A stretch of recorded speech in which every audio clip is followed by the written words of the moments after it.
आज बात करने वाले हैं इंजन की, एयरक्राफ्ट के इंजन की। और कावेरी की बात नहीं कर रहे हैं हम बात कर रहे हैं हिंदुस्तान टर्बोफैन इंजन की, जो कि 25 किलो न्यूटन थ्रस्ट का है। और ये तस्वीर ये इसी इंजन की है, HTFE25। तो इंजन छोटा है लेकिन इसकी अहमियत बहुत बड़ी है। और इसकी अहमियत कितनी बड़ी है वो आपको समझ में आएगा जब आप मेरा ये पूरा प्रोग्राम देखेंगे। तो आइए शुरुआत करते हैं। मैं हूं करण दानवीर, आप देख रहे हैं मेरा YouTube channel by the same name, दानवीर सिंह। पक्का इसको लाइक कर दीजिएगा और सब्सक्राइब भी कर दीजिएगा। बहरहाल, तो अब इसकी शुरुआत करते हैं। तो ये आप जो इंजन देख रहे हैं ये FE25 है, HTFE25। और जैसा मैंने बताया कि इसका थ्रस्ट 25 किलो न्यूटन का है।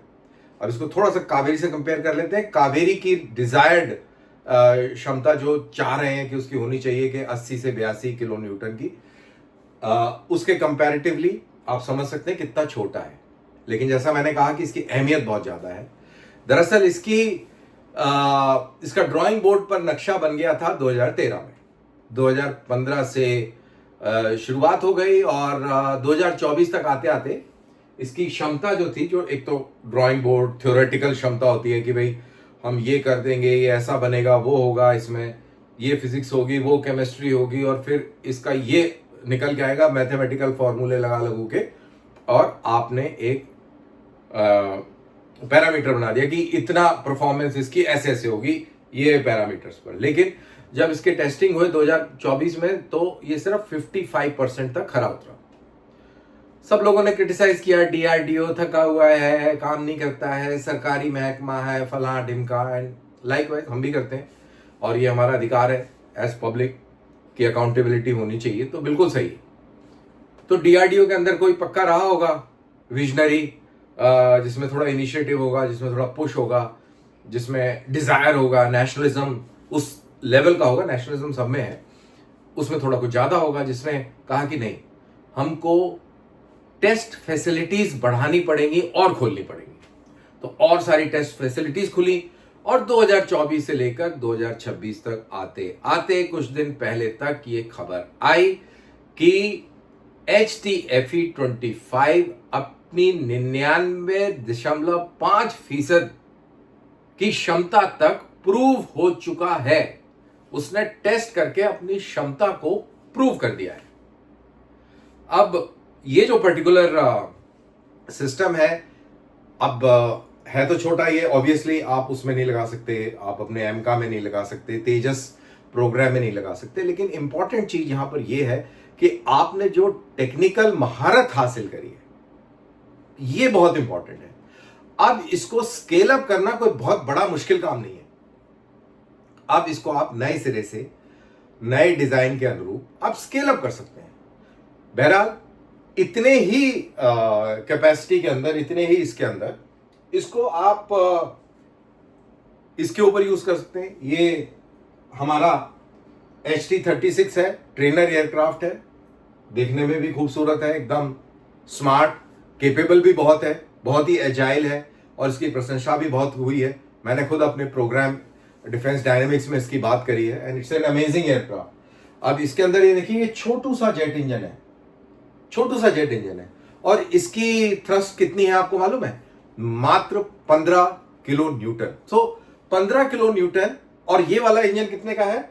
ये इंजन है 25 किलो न्यूटन। तो ऑब्वियसली इसके अंदर थ्रस्ट ज्यादा है। थ्रस्ट टू वेट रेशियो के हिसाब से ये बेहतरीन साबित होगा अगर ये ट्रेनर एयरक्राफ्ट में लगाया जा सके। लेकिन ये जैसे ही लगाएंगे तो एरोडायनेमिक पैरामीटर्स भी थोड़े चेंज करने पड़ेंगे। तो प्रोबेबली HT36 की जगह 37-38 एयरक्राफ्ट आपको बनाना पड़ेगा। तो ये एक अलग विषय है। बट द पॉइंट इज कि इसने ये कैपेबिलिटी हासिल कर ली है। आप इसके ऊपर जाने में जरूर थोड़ी मुश्किल लगेगी कि 25 से 35 बनाने में थोड़ा टाइम लगेगा, 25 से 80 बनाने में और ज्यादा टाइम लगेगा, लेकिन 25 से 15 बनाने में कोई ज्यादा टाइम नहीं लगेगा। बहरहाल, अब इसका इस्तेमाल कहां और हो सकता है? अब ये देखिए, ये ग्लोबल हॉक है, अमेरिका का हाई एल्टीट्यूड ड्रोन है, आर्म्ड ड्रोन है, इसके ऊपर जो जेट इंजन लगा हुआ है, इसकी जो थ्रस्ट है इसके ऊपर ये तकरीबन 30 किलो न्यूटन का है। तो हमारा 25 का है, ये 5 किलो न्यूटन और ज्यादा है। तो हम 25 किलो न्यूटन से भी एक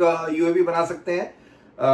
उसका थोड़ा वेट कम करके रख सकते हैं, उसके ऊपर जो हथियार लगाने हैं वो थोड़े कम कर सकते हैं, लेकिन कर सकते हैं। और हम 25 to 30 भी स्केल कर सकते हैं, कोई बहुत मुश्किल काम नहीं है।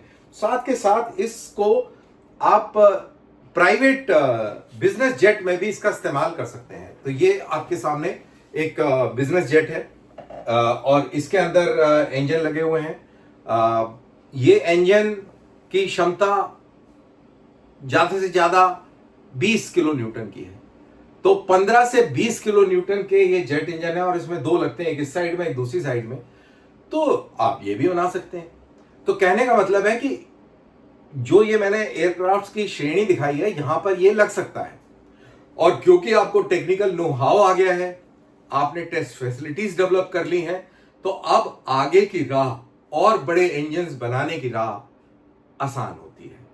और ये क्योंकि आसान होती है और क्योंकि आपने जो मेटलर्जी के ऊपर जो आपने फतेह हासिल करी है वो बहुत काबिल तारीफ है। बिकॉज सारा खेल इसमें मेटलर्जी का है। क्योंकि देखिए यहाँ ये इनटेक है, यहाँ से बाहर की हवा आई, अंदर आने के बाद में एक जगह से गुजरी जहां पे पूरी एयर कंप्रेस हो गई, बहुत कंप्रेस हो गई। कंप्रेस होने के बाद में उसमें इंजेक्शन हुआ फ्यूल का और इग्निशन हो गया।